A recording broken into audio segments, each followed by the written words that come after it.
Well, I want to say, first of all, welcome to all of you, and I thank you very much, and I thank the Chamber of Commerce for hosting this annual event. It's always something that I think whoever's the current mayor at the time in Concord looks forward to. And speaking of the city and the city council, I do want to let you know that the mayor is a position that rotates. As you heard, I've served several times as mayor in the city of Concord. Ron Leone served as mayor in the past. Our new assembly member, Tim Grayson, has been mayor.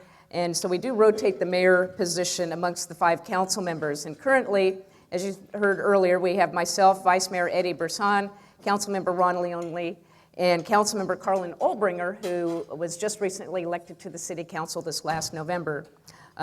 We have a vacancy on our City Council at this time due to the successful election of Tim Grayson to the Assembly. And the City Council has been reviewing applications for that position. We are making an appointment for that position. And last night we narrowed the list down to, I believe it was 6 candidates that will be brought in, seven candidates that will be brought in next Tuesday night, the 31st, for interviews by the council. Will be a public meeting and televised, and that evening we plan to make a selection for the 5th member to join the team of the Concord City Council. I also want to pay recognition to Tim Grayson, our city treasurer. For many, many years we had Tom Wentling as our Tim McGallion. How did I do that? Yeah, it says right there.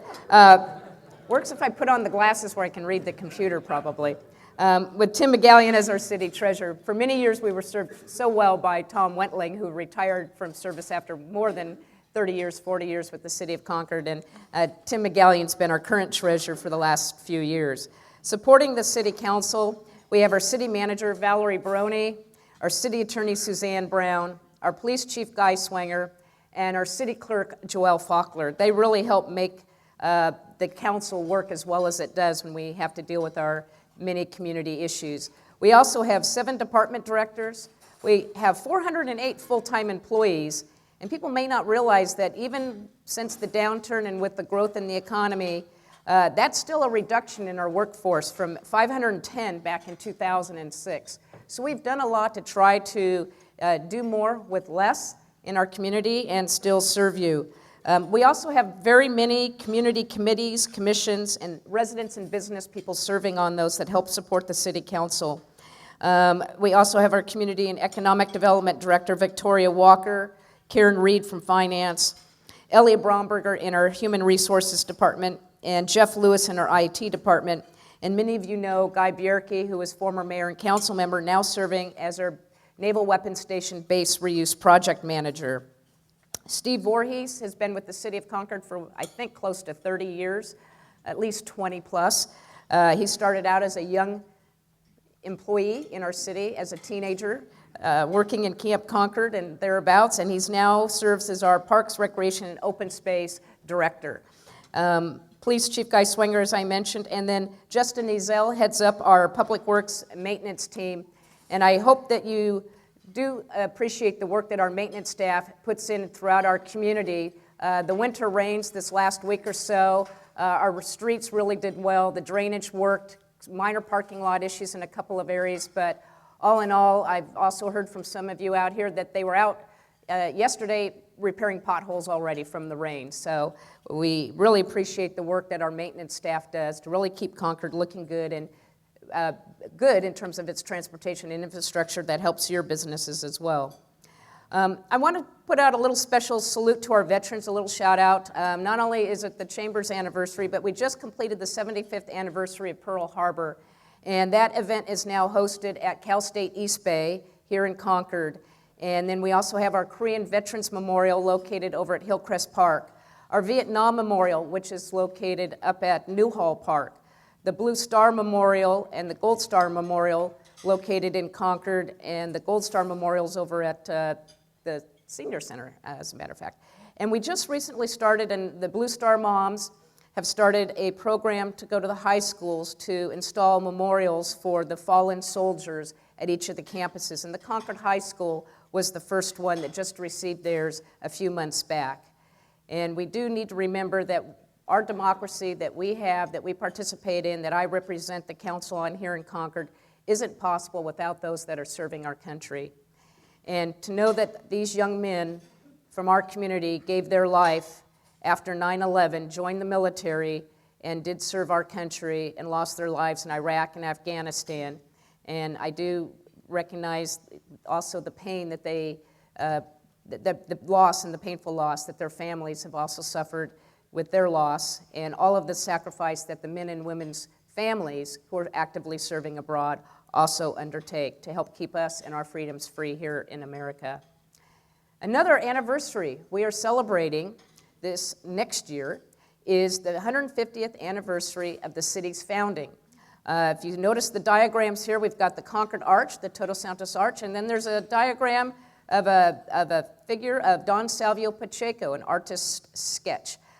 These two sketches actually were done by our council member, Ron Leone. He's heading up, along with Carol Longshore from the Historical Society, a committee that's working on the 150th anniversary activities and working on the statue. The statue has an opportunity for all of you to get involved in, and there's flyers at your tables where they're seeking sponsorships.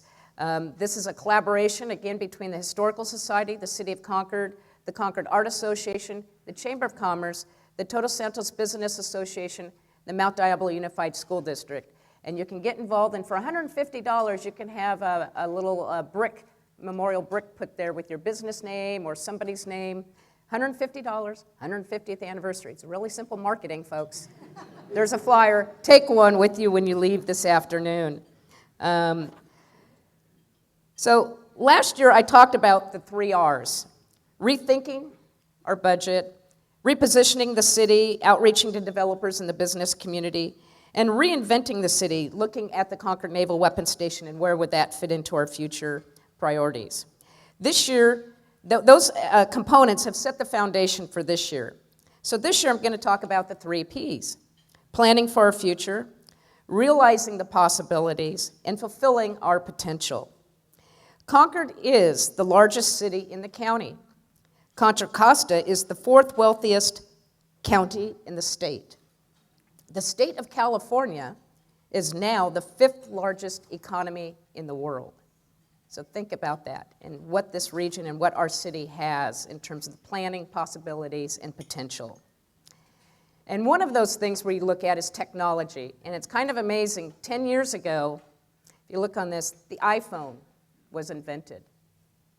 And I've been doing this State of the City speech before that. And I remember when we had pagers and people's pagers would buzz.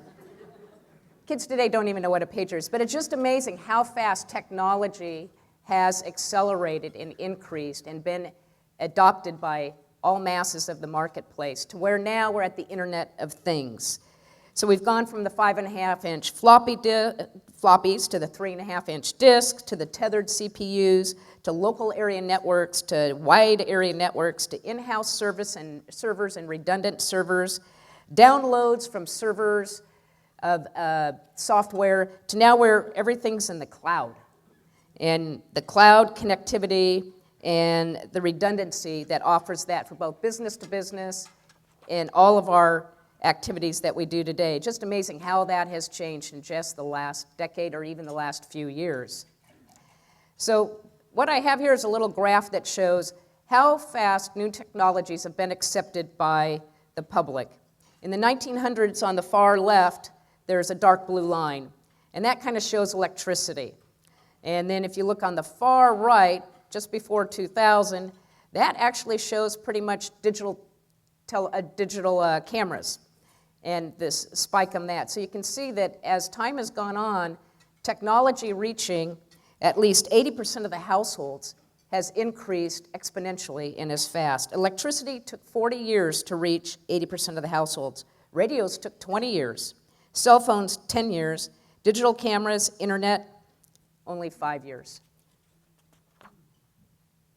So as we look forward, we're also looking at revolutionary technologies and how will that change.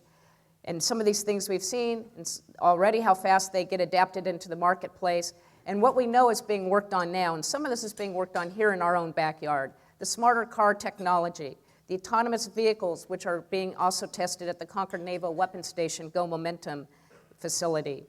And we've got the third industrial revolution with 3D printing expansion, robotics, and artificial intelligence. And as we've heard the president talk about bringing more manufacturing back to America, that manufacturing, should it come, and it probably will. I've gone to some meetings that even regardless of the president, there has been a shift of bringing technology and manufacturing back to American and Californian in the Bay Area. And working with the East Bay Economic Development Alliance, we're starting to see some business foray into that. But the manufacturing is using robotic and artificial intelligence. So it's not going to be with manual labor and a lot of the hard work laborers that you might have thought about in old manufacturing. But what we need to do is look at the jobs that will help support the robotics and the artificial intelligence and making sure that we have workforce development opportunities for them to service it, because that's going to need a lot of computerization, people to work on the machines that break down. So it'll be different types of work, and we need to make sure that we're positioned to take advantage of that. We're also, as I said, working with the school district. We're very supportive of their advances that they've made in Mount Diablo Unified School District and some of the other technologies that have come along, which you see here. But I'd also like to point out that we have, not only DVC, Cal State East Bay, we've got a future higher education campus on the base. We have Unitech College, which is located off of Willow Pass Road. And I'm pleased to know that the reopening of Holbrook Elementary School will start in the fall of 2017 by the Mount Diablo Unified School District. Yes, give them applause for that. And they're re-looking and struggling as well and looking at different models for education and learning and seeing how maybe a campus, magnet campus program can work throughout the entire Mount Diablo Unified School District education program. And once Holbrook is opened, they'll be further exploring and discussing any opportunities to reopen Glenbrook Middle School. We also have public charters in our community that have started recently. We have Clayton Valley Charter High School in Concord, Rocket Ship, which is an elementary public charter. We have existing, really outstanding private schools with Carondelet and De La Salle. So we have a wide variety of education choices, both public, private, and public charter for those that work and live in our community. One of the things that we've done to help communicate to the public and to businesses and those seeking opportunities in Concord is upgrading our website. It's got a lot of information on there, and you can feel free to look at it. We're continuously taking input and seeing how better we can refine it and make it work for you, the business community, and our residents. Again, we're working toward the future. There's a new phone app, a mobile app that we've put into place, the Concord Connect. You can upload it from the Apple Store and the Android Google Play Store. It's easy to submit non-emergency requests such as a pothole, illegal dumping, graffiti, abandoned vehicles, a shopping cart, any of those types of things. It will track the status of your report electronically. And in the 9 months when we launched this program, we kind of did a soft launch on it, but we've got 1,270 requests, and to date, 97% of those requests have been completed. So it really helps make our maintenance team and services more efficient. And we know, and the city staff knows, that we can't be everywhere to see everything all the time. So really, you are the eyes of the community. So when you see something, don't expect somebody else already reported it, and you get frustrated because the third day you go by and you see the same thing, report it. We'd rather have 3 reports of the same thing than no report and everybody thinking somebody else is taking care of it, or the city will come by and see it. So this helps us be more efficient, responsive to your needs. One of the things we're looking at in terms of technology is camera projects with our police department, installing some security cameras at the Todos Santos Plaza, the parking garages. We're going to be working with the police on administrative policies as to how to govern those videos that would be used pretty much as a tool in investigation. So if something happens, your car's broken into, we could get information and be maybe more able to catch the perpetrator. And if the word gets out, maybe they won't come to those places and commit those crimes as well. The other thing we're working on is a future registry of home and business cameras that are in our community. They're very cheap. Almost all neighborhoods probably have somebody that's got some sort of camera, security camera on their property, and having known location of those. When there is a report that's made in that neighborhood, To know where there is a security camera or somebody has one would be helpful for our police department as another investigatory tool. Some of the challenges our police department faces in the city overall is a lot of the Prop 47 impacts, which was the law that the public passed that reduced many felonies to misdemeanors. That has created some challenges in our policing and our quality of life. Some of the crimes that you used to go to jail for, you now get a ticket for. And the criminals unfortunately know this, and so they become repeat offenders in our community. So the police department's coming up with solutions and ideas of how to minimize those impacts to us. It may take ultimately a change of the law by the public of the state of California, because it might have been that it was too overreaching when the public approved it, not understanding many of the things that were decriminalized affects in their quality of life and that we get complaints about. Homelessness is another area that we're actively working on. We have a community impact team in the police department, a two-person team that works with homeless issues and homelessness. And we're also working on plans with our surrounding cities and communities to coordinate some homeless outreach activities and homeless issue items. We used to have Doug with our homeless outreach team, and he retired last year to Arizona. And it was a big loss in the county for that resource. So putting that back together and creating some new partnerships is what's being worked on. And lastly, I just want to point out that we have the Family Justice Center that was opened up under former council member, now Assembly member Tim Grayson's leadership. That has been doing marvelously well, and it's been so well used by the community, and part of that is to stop issues from becoming criminal acts later, domestic abuse, domestic violence, because those are some of our biggest areas that we address in our community and in the region. And we're working now with encouraging East County, and discussions will start up again for looking to see if East County can establish a center over there. Then we would have one in West, Central, and East County to better service all of our areas. One of the great things to report about is crime continues to decline in Concord. Overall, our crime trends from 10 years ago to today are continuing trending down. But when you get so low, the decreases are just that much smaller and smaller, but every decrease is helpful. But some of the ones that haven't gone down that much is auto theft, and a lot of that is just crime of opportunity. Some of them are older cars, or people don't lock their cars, or they go out to start their car in the morning because it's cold out and they want to start the defroster. Not a good idea. So you can really help our police department by trying to take some preventative action yourself and try to make sure that your premises are locked and secured, both your cars, your homes, and your businesses, so that we can minimize the opportunity of a crime happening in our community and help our police department help us. The other thing I'd like to talk about is our fiscal stability. Our general fund in the city of Concord continues to be sales tax as the largest component. 35% of our budget revenue comes from sales tax, which is why businesses are so important in the city. Property tax is the next highest at $22 million. But you can see how big of the pie sales tax really contributes to our economy and in our community. That money and all the revenue, and that sales tax money especially, is very helpful for us to provide goods and needed services and programs for our community. Concord's greatest sales tax revenue outside of those two is Measure Q, which was supported by the public and passed, and it was extended to 2025. That brings in $12 million, almost $13 million a year to our budget.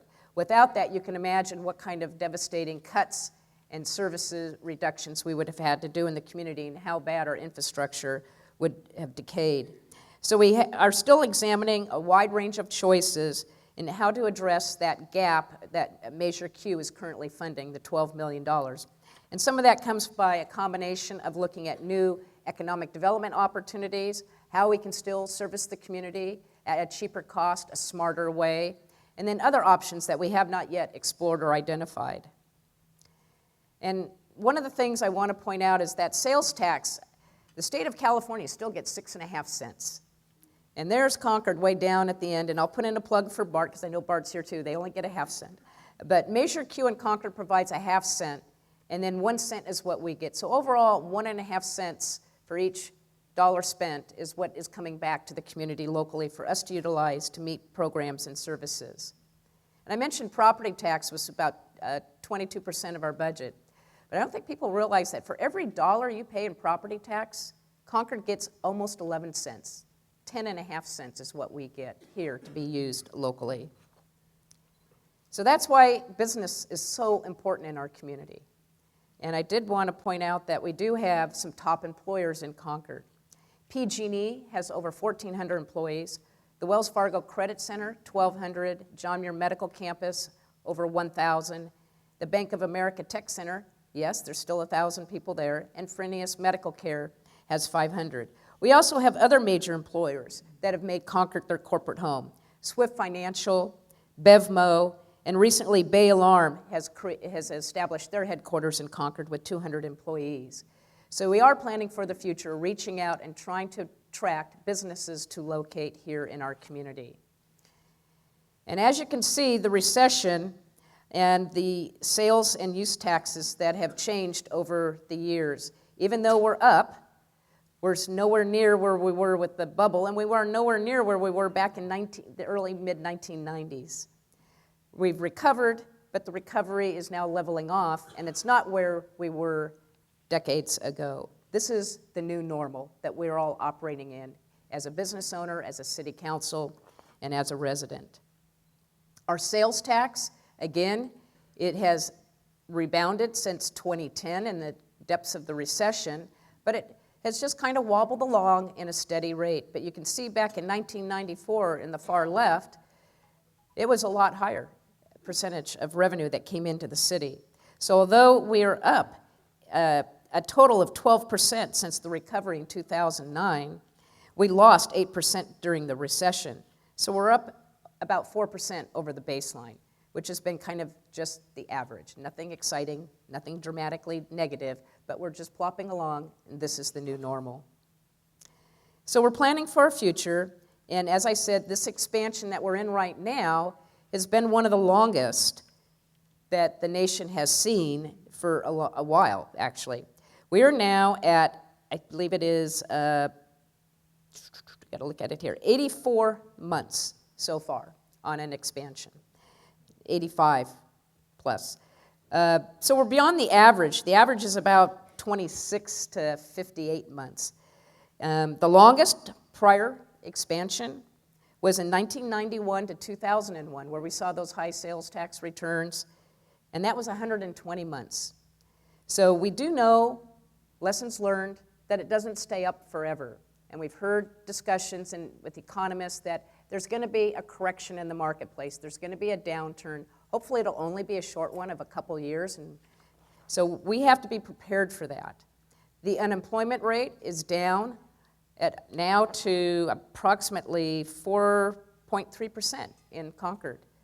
So you can see during the recession how high it is and where we've come back down. We're not anywhere near where we were in the 90s, but we are in a very good position. As a matter of fact, 5% is typically looked at, unemployment is looked at as full employment in the marketplace. So you can see where we stand with the United States, California, and Contra Costa, and where we were just 4 years ago. We were up at 11.2%. Last year we were at 5%, and now unemployment is at 4.3%. Our tax revenues have grown. We're now up 12% since 2009. Single-family median home prices have increased over 21% over 2014. However, that creates some challenges for us. That's all good news, but we're all stuck in traffic congestion. And we're all suffering, and people trying to locate in our region are trying to find affordable housing at all types, both rental as well as ownership. There's a housing supply crisis in the Bay Area, and that has led to an affordability gap. And some additional comments I'll just say is that, some good news is 73% of those working in Concord work full-time. The family median income in Concord is over $78,000. And 43% of all households in Concord make between $73,000 to $200,000. The largest employment sectors in our community is 24% are in the office and administration, 16% are in management, business, and finance, 9% are in construction and repair and servicing. 8% do production and transportation. And 7% is in engineering, computers, and science, and bioscience. And that's the area that we see a large growth opportunity at in the future. So some of our other fiscal challenges is, like I said, that we've got to keep an eye on an upcoming correction or recession. We have to continue to keep our reserves on hand and watch for signs of contraction in the economy and work with the diversity of our businesses to try to find expansion opportunities, to also encourage them to stay in our community, and to be prepared to weather any future downturn.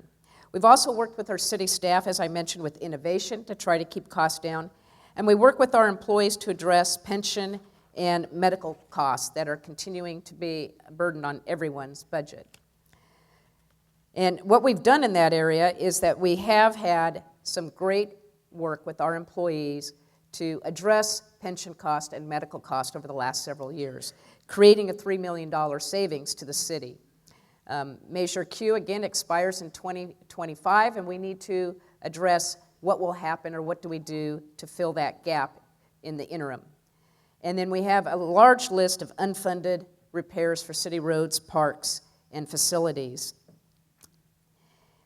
The other thing that we need to be prepared about on those unfunded parks, roads, and maintenance is this is the challenge. $90 million is what we need to improve the road conditions dramatically. And we don't have that kind of money right now. We are doing work out there. It's to maintain and slightly improve the status of the roads, but to really bring them all up to top notch would be $90 million. Sewers. The city owns the sewer system. Central Sanitation District processes and treats our sewer. There's been new changes in state and federal regulations for processing of sewer treatment before it's discharged to the bay. We all want better water quality. They have to make some upgrades to their plant and their plant technology over the next 10 years, and that's going to be close to $190 million of cost. Now, some of that cost is going to be passed back to the users who utilize their plant for treatment, and Concord is one of them. And that would relate to higher increases in sewer bills for both businesses and residents. How we do that, how we phase it in over time, is something the council will be working on, and we will hold public meetings on that over the next several years. Our Parks Department, we've done a lot of great work in maintaining our parks, but we've got some aging infrastructure in them. We need almost $19 million of new funds to try to bring them all up to speed over the next 10 years. Our city buildings are old. Not all of them are as efficient as we'd like them to be. Upgrades and repairs there total $5 million. Like I said, we've done a lot of fiscal accomplishments. We've completed labor agreements with all our represented employees. And if you might read in the paper that somebody's not paying their full share for retirement, Concord employees do pay their full share for retirement.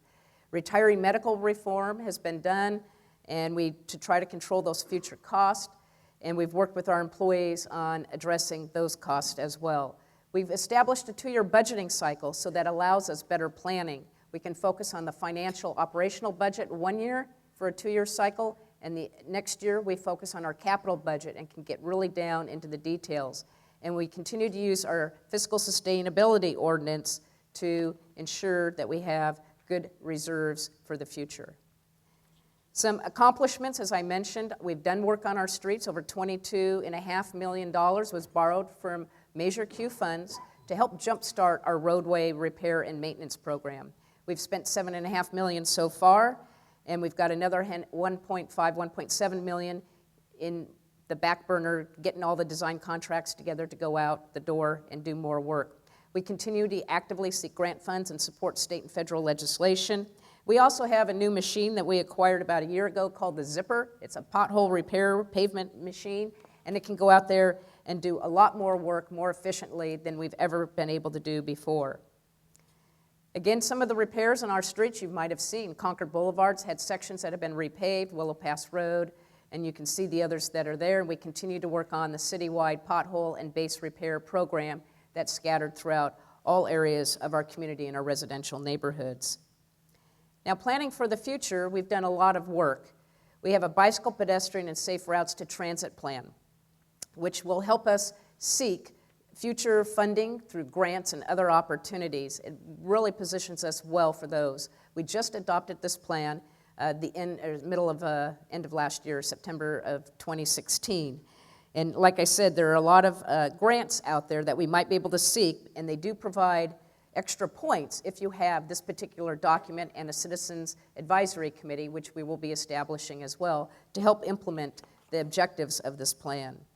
We've completed a downtown-specific plan, which will help us in the downtown area to address transit-oriented space, which can be a magnet for other areas in our city, as well as being a regional employment hub, and ease of transit access for future residents since it's close to BART. So this is something that developers are very pleased with because they now can have a little bit more information of what our expectation is in developing in our community. Since this plan was adopted, we have 5 multifamily developments that are in various stages of design, and we've been getting new commercial business as well. Another document that we've just completed is the Salvio, Grant, and Oak Street Corridor Plan. This will connect the BART station to Todos Santos Plaza, Park and Shop, the retail center, and nearby areas. This plan is going to be very important again to seek grant funding and other opportunities for private sector development when they come in as to what we're expecting in terms of frontage and connectivity and the linkages. Todos Santos Design Guidelines is just finishing up its work. It'll be coming to the City Council quickly. The architectural guidance on this for new development and renovations includes landscaping as well as signage in the downtown. And again, it provides a great document for the development community and the business community to know what we're looking for, what our expectations are in the downtown. And the purpose of this is really tie some of the buildings that have been done over the last several years, the architectural character and style of those, to our historic downtown. And how does that work as it moves away from our downtown as well? The Economic Vitality Strategy document, we were one of the first cities to develop and implement a formal document such as this. We continue to reevaluate and update it on an ongoing basis with stakeholders, and it'll be brought to the City Council again for another update in the near future. We've had a lot of success in utilizing the framework and the document that's in this document. We've had attraction and retention of a number of businesses and developments, including the new veranda, and the proactive marketing that you might have seen in our community and around the Bay Area read in business media comes from some of the objectives that are laid out on this. It does also serve to help us work on our business retention activities. The Visit Concord tourism, Diablo Valley defying expectations that the hospitality industry supported was also something that was identified in this document that we've implemented. So it tries to be flexible and responsive to look at the long term while taking a look at the market opportunities today. So how has that, all of those worked for us? Well, today's 2016, and our planning department is a very active department.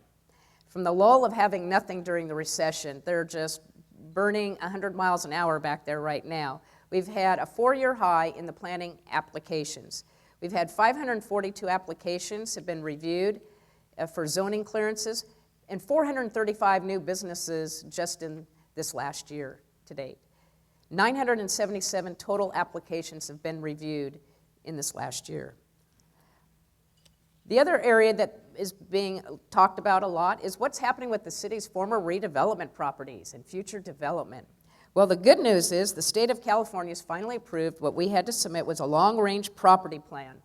And all of the cities that had redevelopment agencies needed to do that.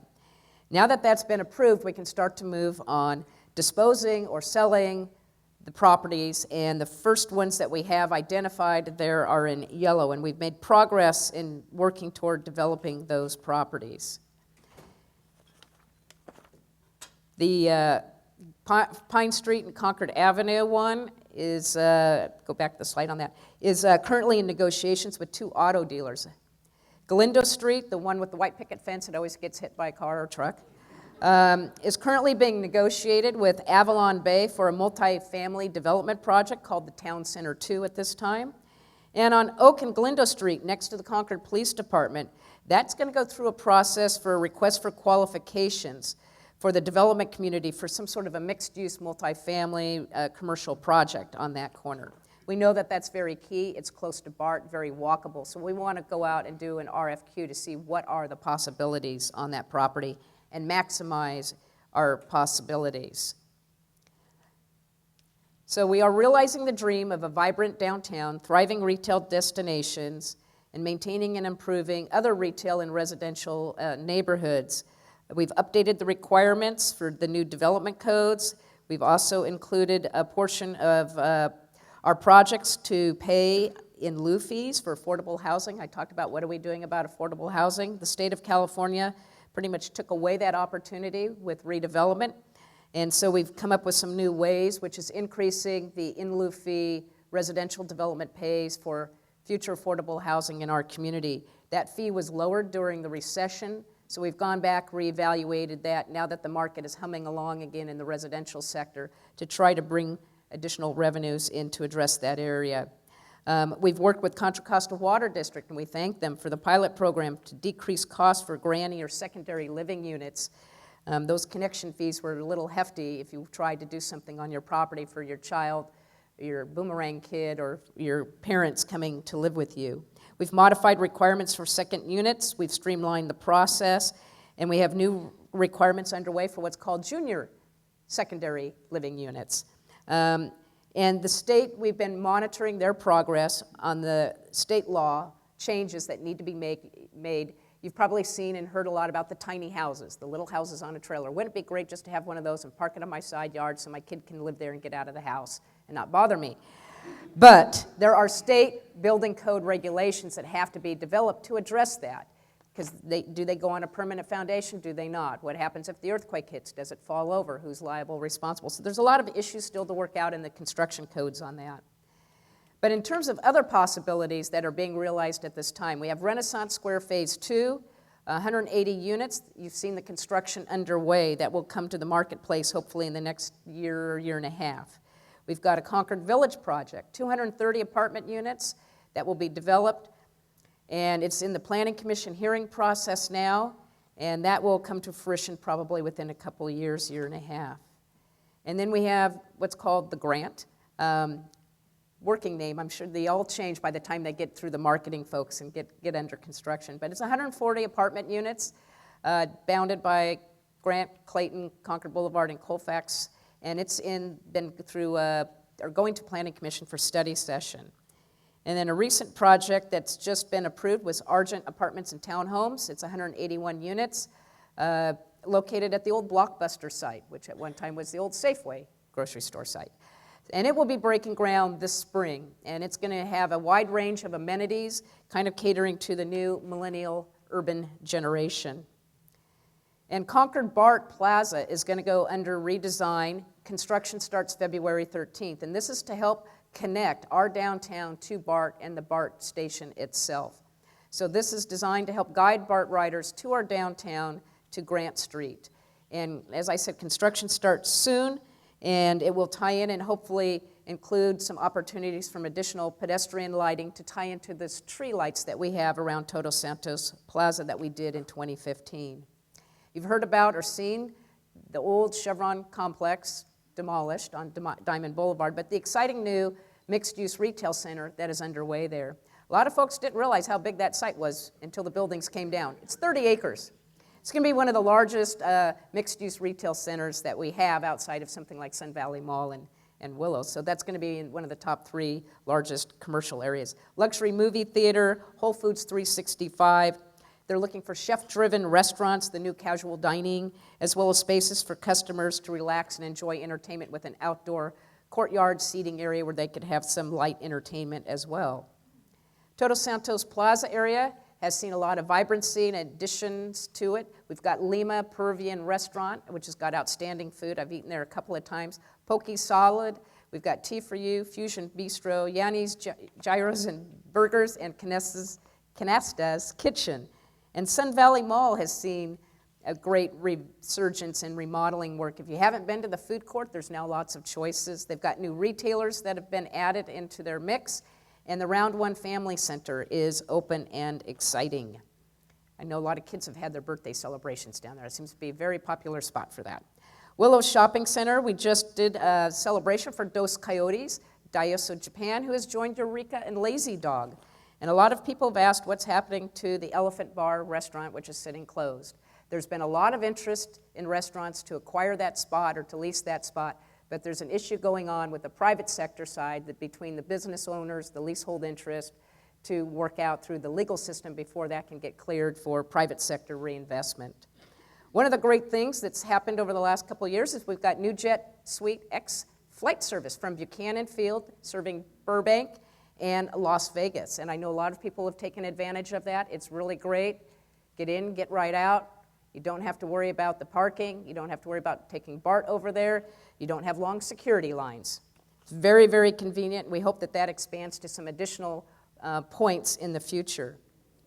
New sports and recreation opportunities have developed. We've got pickleball courts. We've got 2 playgrounds that we're in work on designing at Meadow Homes and at Ellis Lake Park. And we have a World Racquetball Tournament that is coming here to Big C this next week. And we've got the Big C major renovations that have just been completed. This complements our existing Concord Cup Soccer Tournament, the North Coast Section Swimming and Diving Championships, and our Adult Softball Championships. So there's lots of recreational opportunities and expansions that have been happening in Concord. So some of the things, like I said, is we have reasonable housing costs overall, considering wide range of housing types in our community. We're BART accessible. We have many recreation amenities. We have more casual dining and shops that are coming into our community. What does that lead us to? I said planning for the future, realizing possibilities, and fulfilling our potential. Well, we have launched the Concord Vibe program. This is a new program that promotes all of those attributes that would be popular with young professionals. Concord, like many other communities, is an aging community. I'm part of it. We're all getting down there. And the demographics nationally is showing that we're an aging population. We need to attract the new young professionals to be a part of our community. We need their disposable income to help us in our old age for all the services and programs we want. But it makes a healthier community to have a wide variety of persons in our community, of all age groups and all demographic groups. What attracts them? Obviously, we've heard about craft beer. We heard about epidemic ales. Our different types of cuisines that are opening up in our community, the different types of fitness centers, our open space access, our hiking, our parks. Designer barbershops are apparently a really big thing with the new millennial young professional generation that are guys. Didn't know they existed, but I've had a chance to go to a couple of openings, and it's like women in our salons, and the guys are just hanging out for a long time in those barbershops, and it's very place that they network at. Let's put it that way. There's a lot of networking going on there. Nice. But food trucks, and we have the mid-century modern Eichler homes in Concord, and a lot of those were built in the 50s and 60s. Folks that lived in there are turning them over. They're reselling the homes. It's a very, very desirable product type for the new young professionals. So they're reinvesting. Their disposable income supports the more mature population and our service needs. We need them to help us. So we are realizing the possibilities, again, at our Concord Pavilion. The music generation, the music genre is something popular with the younger generation still today. And we have our concerts in Todos Santos, but the Concord Pavilion has been reinvesting and doing some great work up there and attracting great venues that meet the needs of that generation as well. So another great season was held in 2016. They're planning out their 2017 season. And the City of Concord has a 5-member outreach committee that works with the pavilion staff to look at events and how we can also host community events up there in the future. We've also been recognized as the most romantic city in Concord. We're U-Haul International's #1 growth city in the United States. We've been identified as one of the top 10 walkable cities for a city of our size. We're one of the 10 cities with the best music scene, and we've been identified as one of the best places, top 10 places in the world to retire. We've also had some great firsts with the pavilion design being done by an internationally renowned architect, Frank O'Gary, and our Concord Civic Center is celebrating its 50th birthday this year, and it was designed by a well-known architect, Ernest Crump. So we've got a lot of great firsts. We've got a great story to tell. We need to get that message out to the masses. And some of the areas that we have for people who want to invest in our community in the future is in North Concord. A lot of folks don't realize how much land and how much space is available out there. Our overall vacancy rate at this time is only 3.6%, which is pretty low. But there is a 45,600 square foot building that's been approved and is ready to start construction as they're out there seeking tenants. And we have 19 acres that has already been planned and developed. Entitlement developments have been secured, and it's ready to be available for future development. The other possible expansions as the economy grows and some office needs grow would be the Metroplex. There's one building now, the parking garages are behind them down by Waterworld on Willow Pass Road. The second tower could come. One Concord Center down by the BART station. There's space there for a matching building or another mixed-use project. In North Concord, we also see a 55,000 square foot building that's been approved, ready to go to construction, that will offer additional R&D light industrial space. As I mentioned, there's a very big shortage of that in our community. And last, I want to talk about the Concord Naval Weapons Station reuse project. We have selected the master developer, as many of you have heard, Lennar, who is now starting off working with the city and the Navy on the next steps. We appointed our Community Advisory Committee. They held their first meeting this last week. They will meet the third Tuesday at 6 p.m. at the council chambers, which will be televised meetings and streamed on our website as well, so you can check in and see what they're doing. That work that they are going to take this is a whole base reuse plan, and many of you have seen this before. Big project, a lot of acres, a lot of time to complete all of that. But we're focusing on that area with Lennar, what we call stage one, phase one, stage one. And this is the work that the Citizens Advisory Committee is going to undertake with Lennar to come up with a specific plan for that area. And that will get into the details of the building size, heights, colors, attributes, the walkability, the bikeability, the connectivity. That time period is probably going to be about a 2-year process. They just held their first meeting, so 2 years from now we would probably expect them to have completed a specific plan ready for public hearings. After that is done, the developer will then be at a point where he can start doing some of the infrastructure backbone work, removal of some of the old bunkers. So you're really talking somewhere between 2.5 to maybe 5 years out before you see a shovel of dirt turn out there. I just want to make sure everybody keeps going, when is something going to happen? We keep saying soon, it's getting to be sooner. So we're getting there. And I've said before, this is not a sprint, it's a marathon. And we want to take the time to do it right. We want to make sure that it has and meets the needs of our community, not just now, but in future generations to come. And then the second part of that phase one is what they call stages 2 and 3, which is development going out toward the North Concord BART station and further development around Highway 4. And you may be wondering, why not do BART first? Well, the infrastructure backbone and where the PG&E and the utility and the water district tie-ins exist is on Willow Pass Road. So they need to start at Willow Pass Road and kind of work their way toward the BART station in some respects to put in all of the needed infrastructure, supporting infrastructure. And you can see how big the property is here, and more than half of it is going to be, about half of it is a future regional park site with East Bay Regional Parks District. 22,450 acres. They are holding public meetings and been holding public meetings to gain input on what to do in their planning of that park site. They're working on the master plan. It will be one of the largest open space areas in Contra Costa. And it would be the largest, certainly, in central Contra Costa, excluding Mount Diablo State Park. And I know Beverly Lane is here, and she has some brochures with her. Beverly, raise your hand. There she is, over there. If you see her, she's got some brochures on what progress has been made and what they're looking at on that space, that almost 2,500 space. One of the other questions we often get is what's happening with the old Coast Guard housing or the old military housing on East Olivera Road. That's the area that's fenced off. It's got some tan 2-story buildings, and it's also got some old Quinlet Village, the 1-story yellow buildings that were built back in the 1940s. That is not a part of the base reuse project planning area. The Coast Guard is in control of that, and they're studying whether to keep the buildings for future staff housing, other military service needs for housing, or to sell them to the private sector. There's been questions asked, why can't you just use that for affordable housing or some sort of other needs? Well, it's not built to any city or state codes. It's the military. They went in, They built it with whatever they wanted. Some of it sits over water lines, over gas lines, over electrical lines.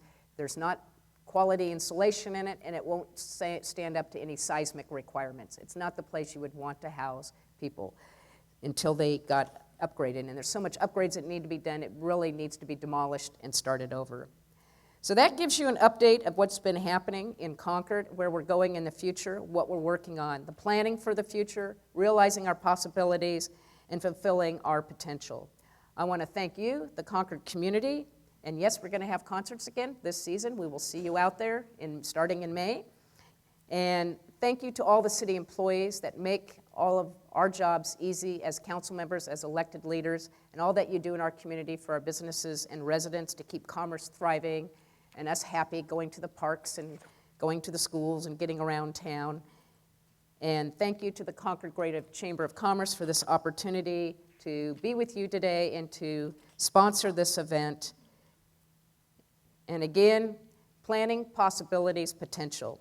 Our perseverance through the downturn and with our planning for the future, realizing our possibilities and fulfilling our potential, we have arrived at the new normal. Concord has value, location, and amenities. You and others can catch the Concord vibe. Good vibrations.